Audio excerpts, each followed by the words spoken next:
చెన్నూరులో కాంగ్రెస్ అభ్యర్థుల తరపున మంత్రి వివేక్ వెంకటస్వామి ఎన్నికల ప్రచారం. మంచిర్యాల జిల్లా చెన్నూరు ఫిబ్రవరి 6 జనమైత్రి జిల్లా ప్రతినిధి ఠాకూర్ సుశీల్ కుమార్. మున్సిపల్ ఎన్నికల ప్రచారంలో భాగంగా చెన్నూరు పట్టణంలోని 15వ వార్డులో కాంగ్రెస్ పార్టీ అభ్యర్థి కొమ్మెర జయలక్ష్మి ఎన్నికల ప్రచారంలో రాష్ట్ర కార్మిక మరియు మైనింగ్ శాఖ మంత్రి వివేక్ వెంకటస్వామి పాల్గొన్నారు.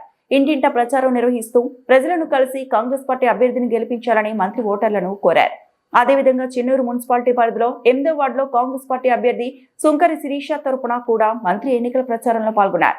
ఈ సందర్భంగా కాంగ్రెస్ ప్రభుత్వం చేపడుతున్న అభివృద్ధి కార్యక్రమాలు, సంక్షేమ పథకాలను ప్రజలకు వివరించారు. మున్సిపాలిటీ సమగ్ర అభివృద్ధి, ప్రజల సంక్షేమం కోసం కాంగ్రెస్ పార్టీ అభ్యర్థులను భారీ మెజార్టీతో గెలిపించాలని మంత్రి వివేక్ వెంకటస్వామి ప్రజలను కోరారు.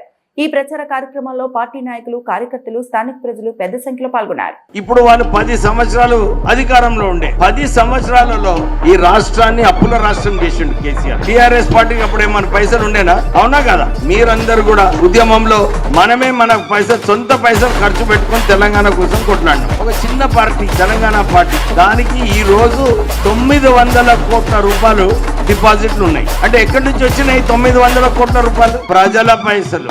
అవునా కదా?